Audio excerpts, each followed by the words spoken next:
You're listening to musician, author, and educator Bobby Borg, breaking down music, business, and marketing basics so they stick. Hey everybody, my name is Bobby Borg and welcome to USC's DIY podcast studio. And the topic for my discussion today is product innovation. And for those of you guys that don't know me, I'm a former major label, independent, and DIY recording and touring artist, the author of a number of music business and marketing books, and an adjunct professor and consultant too. So hey everybody, at a time when people just aren't buying music anymore, we have to find a way how to create products and services and extend our product and service offerings so that perhaps we can generate more income.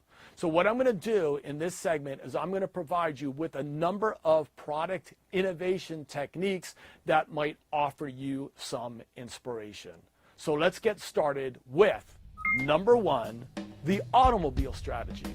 Okay, so essentially you've all experienced this before, right? You make the phone call to a car dealer. They say that the Jeep Laredo starts at $27,000. And in your mind, you're going, wow, I just saw a Jeep drive down the street and the Jeeps look extremely amazing. And then you come to realize that what you were seeing was the Jeep Sport Edition, which is $72,000 and has all the cool rims and the cool moonroof and the leather seats and all that kind of stuff. So in other words, what they do is they do some sort of tier pricing, right? And they keep on upping the quality and then, of course, upping the price.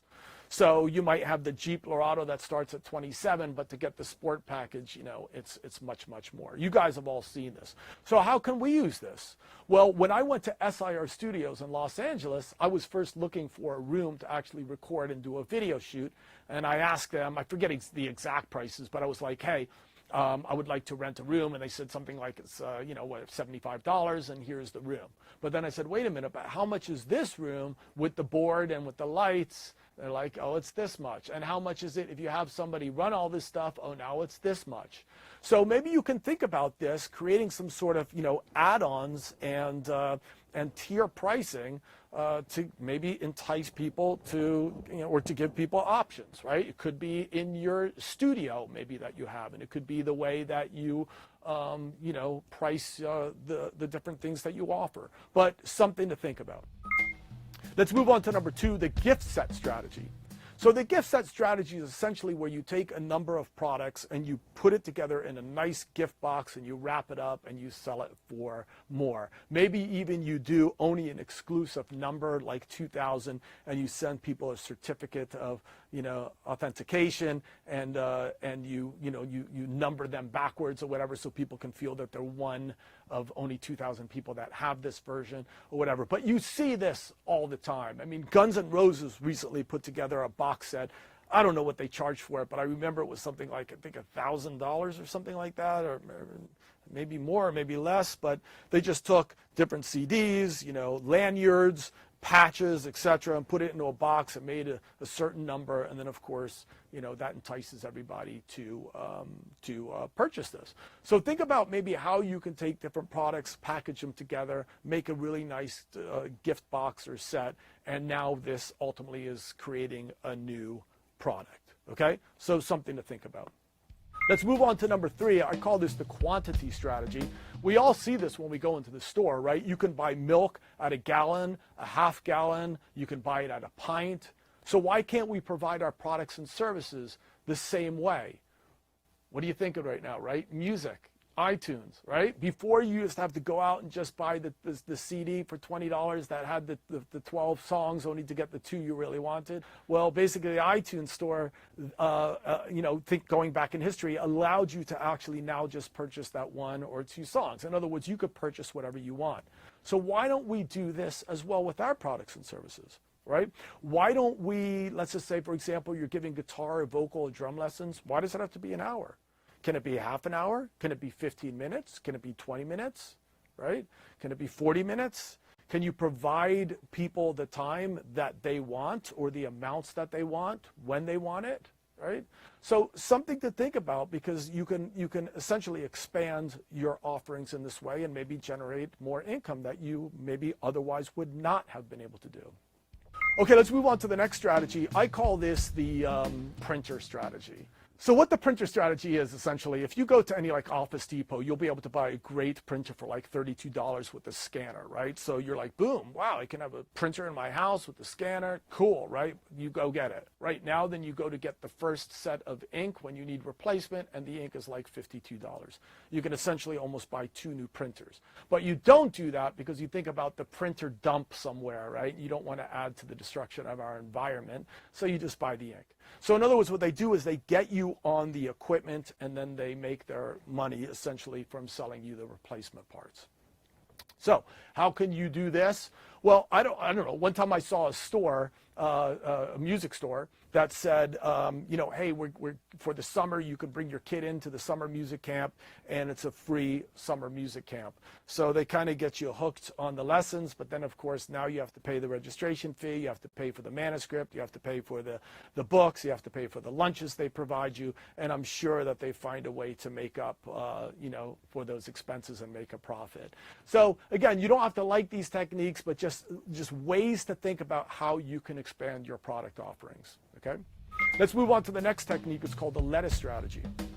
So a lot of you guys out there are too young to know this, but at one point lettuce was not sold in bags. Okay, the first time I saw lettuce cut and washed and in a bag, I said, damn, there must be some lazy people in this world, because lettuce was primarily sold like iceberg lettuce, you know, there it was, or romaine lettuce. And what happened though was, as it sat out, it would get brown, and the grocers would have to cut off the ends, and eventually it looked like this little wimpy ball that no one would want to buy, so they'd throw it away. But people were like, wow, this lettuce is still good. Why are we throwing this away? If we chop it up, put it in a bag, and seal it, it will last for another week.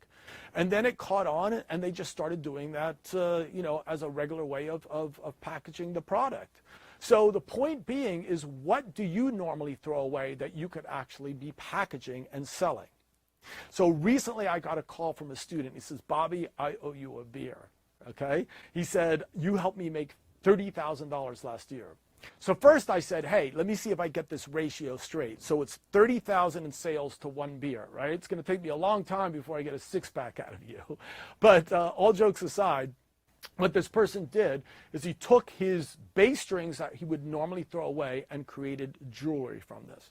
Not an incredibly unique idea, but this artist, this musician, sold $30,000 a year in jewelry, and I think has even upped that since the last time I talked to him.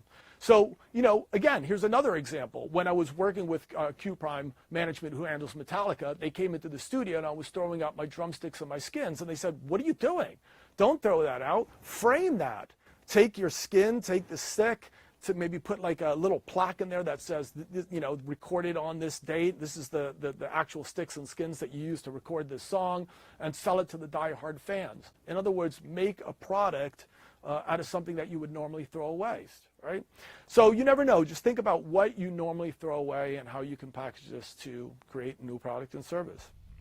Let's move on to the next one. It's called the configuration strategy. So the configuration strategy is thinking about all the different ways that you can release essentially the same product in a different configuration, right? So if you have a song, you can release it as a stream, you can release it as a digital download, you can release it as vinyl, you can release it as a CD, you can even release the individual stems of the recordings and allow your fans to remix it and share it among themselves, right? In fact, 9 Inch Nails did this, and you know, and the fans loved it. So think about the different ways that you can actually release your product, and don't limit it just to like streams. Let's just say, for example, think about some of the other ways that people might want to consume your music. Okay, and then finally moving on to what's called the jukebox strategy, or we can even call it the vending machine strategy.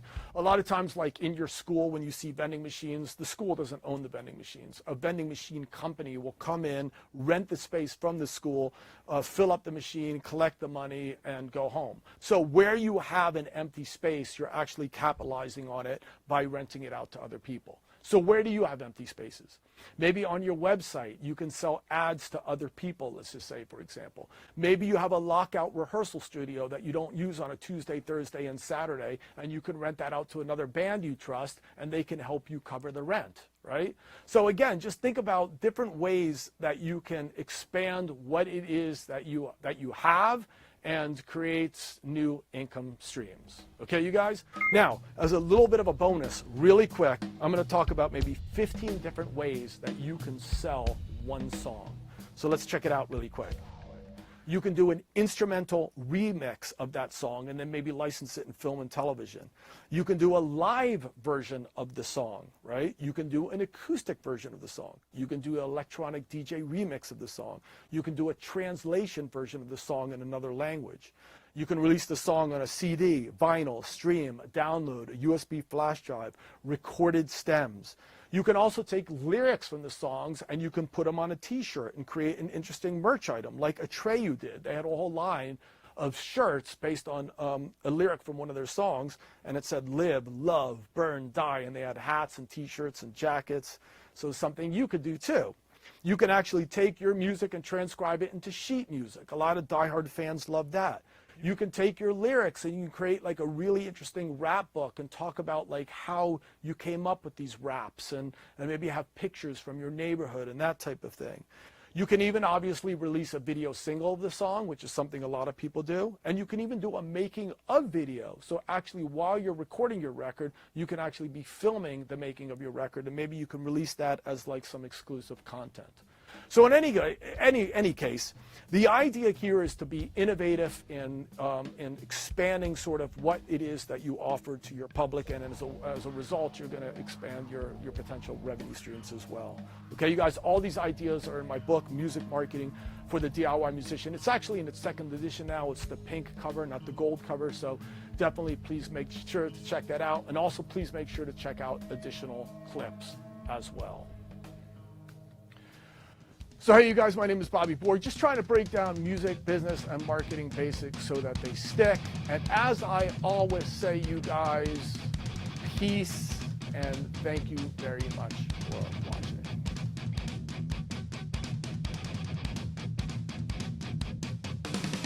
So hey everybody, thank you very much for watching that video. Definitely interested to hear what you have to say, so please leave a comment below. Maybe you can tell us about some topics you'd like me to cover in the future, okay? So again, thanks very much you guys, and take care.